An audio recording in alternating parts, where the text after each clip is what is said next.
और आप क्या बना रहे हो इन लोगों को? जय श्री राम का नारा लगाओ, क्या फायदा होगा इस देश का, क्या भला होगा इस देश का?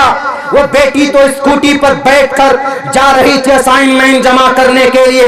वो जो भेड़िए होते हैं ना, वो भूखे जो कुत्ते होते हैं, वो इसी तरह भौंक रहे थे। किस पर?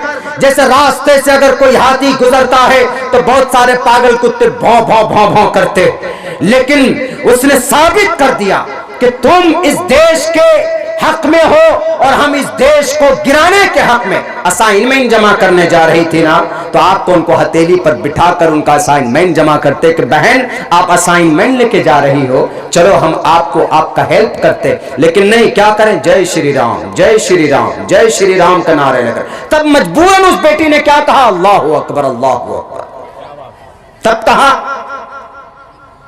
और उसने ये बता दिया है तुम जैसे जालिमों को जो इस देश की संस्कृति को, संविधान को, कानून को नहीं मानते, अपने शास्त्रों को भी नहीं मानते। अपने शास्त्र में क्या लिखा उनका? तुम्हारे शास्त्र में लिखा है कि यत्र यत्र नारयस्तु पूजन्ते रमन देवता। गंगा प्रसाद ने इसके ऊपर टिप्पणी की, यत्र नारयस्तु, जिस घर में यत्र नारीयस्तु, नारी औरत, लड़की, वुमन की पूजा होती है, सम्मान होता है, उस घर के अंदर ईश्वर आते हैं। औरत खुशी होगी, खुश रहेंगी जिस घर में, उसका सम्मान होगा। यहाँ घर से मतलब हमारा भारत ये घर है। हिंदू की बेटी हो कि मुसलमान की बेटी हो, कोई भी बेटी हो तो उसका सम्मान होगा। तो ईश्वर के तरफ से कृपा होगा, ईश्वर के तरफ से मेहरबानी होगी, अल्लाह तबारक व तआला के तरफ से रहमो करम के फैसले होंगे। लेकिन अगर भेड़ियों के तरह उनके पीछे पिल पड़ेंगे और असाइनमेंट जमा करने के लिए वो बेटी जाएगी, आप चीखोगे, चिल्लाओगे, तो ईश्वर भी नाराज और भारत की तरक्की के अंदर भी रुकावट पैदा हो जाएगा। मेरे भाइयों, मेरे समाज के नौजवानों और मेरे समाज की बेटियों, हमारी समाज की जितनी भी बहन बेटियां जो बेपर्दा होती, आपको जरूरत है वही कर्नाटका की इस बेटी और इन जैसी उन तमाम बेटियों के इस फैसले से डरी नहीं किसी से। वो उसने साफ कहा, हम डरते हैं तो अल्लाह से डरते। जैसे मक्का के चौराहे पर कहा था सुमैया ने अबू जहल को, हम डरते हैं तो अल्लाह से डरते हैं। तुम्हारी इन बातिल ताकतों से, तुम्हारे इन गेरवे रंग के गुंडों से, तुम्हारे देश के संविधान के लुटेरों से हम नहीं डरते। जैसा उन्होंने कहा था वैसा ही आज की उस मुस्कान बेटी ने, समाज की इस बेटी ने, इस धरती की इस बेटी ने कहा, साबित कर दिया हम तुमसे नहीं डरते। डरते हैं तो अल्लाह से डरते। वल्लाहु अहक्कु अन तख्शौ। मेरे समाज की बेटियों, पर्दे में आने की जरूरत है। वो लोग नहीं जानते हैं, अपने ग्रंथों को भी नहीं जानते। ईश्वर ने कहा कि ध्यान से ध्यान लगाओ। समम काय शिरो गिरीवा धारयन्न चलम। तुम्हारा काय शिरो गिरीवा, काय शिरो, शिरो मतलब दिमाग, काय मतलब शक्ल, ग्रीवा गर्दन, काय शिरो गिरीवा धारयन्न चलम। ध्यान दो, स्थिरा, स्थिरा मतलब शांति, स्थिरता दो। चीखो चिल्लाओ मत। क्लास में घुस गए जनाब, वो लोग नौजवान लोग सारे के सारे तोड़ फोड़ करने लगे। टीचर पढ़ाने लगी तो टीचर को डिस्टर्ब करने लगे। याद रखो, कर्नाटका के मेरे उन नौजवान साथियों को कहता हूं, अगर टीचर को तुम सम्मान नहीं दोगे तो तुम चीख चिल्लाकर मर जाओगे। अगर टीचर की गुरु की अगर तुमको उनका शराप लग गया ना, तो you will be not a good person, you will be not succeeded in the world and after here. तुम नहीं कामयाब हो सकते। क्यों? क्योंकि कह दिया है पंडित दयानंद सरस्वती जी ने साफ लफ्जों में, मात्रमान पित्रमान चार्यावान पुरुषो वैदाह। इंसान बड़ा बनता है चार्यावान की निगरानी में। उसका टीचर, उसका गुरु खुश होकर उसको पढ़ाता है तो इंसान आगे बढ़ता। और आप घुस गए जनाब जय श्री राम का नारा लगाते हुए इंस्टीट्यूट के अंदर। दो टोक लफ्जों में कहूंगा मैं यूनिवर्सिटी के authorities, the Kerala high court, this burning issues cropped up in Kerala High Court in 2016 in Fatima Bashir versus CBSE. CBSE, what is the meaning? हमारे नौजवान जानते हैं CBSE, central board of secondary education, CBSE का full form है ये। कब बना ये CBSE? 1929 में बना। और CBSE, इसके पेरेंट्स कौन है, किसके अंदर चलता है ये? इंडियन मिनिस्ट्री के अंदर चलता है, एजुकेशनल मिनिस्ट्री के अंदर चलता है।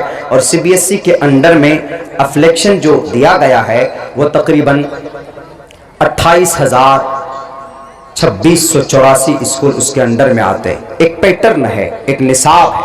तो ये CBSE बड़ी ताकत रखती है। तो CBSE ने क्या किया? CBSE ने साफ कह दिया, the dress code will necessary, dress code apply किया। Was challenge in Kerala high court against hijab, not allowed to sit in the entrance exam. CBSE board ने कहा कि हिजाब पहनकर बच्चियां हमारे स्कूल के अंदर दाखिल नहीं हो सकती। तो पता है केरला हाई कोर्ट ने क्या कहा? केरला हाई कोर्ट ने, the Kerala high court ruled, फैसला दिया कि नो, हिजाब, वेयरिंग हिजाब, essential part, practice of Islam. If anyone appear and participate with the hijab in the exam, so should to allow, उसको इजाजत मिलनी चाहिए, क्योंकि इनका पर्सनल, इनका धार्मिक मसला है। और धर्म पर अमल करने की आजादी कौन देता है?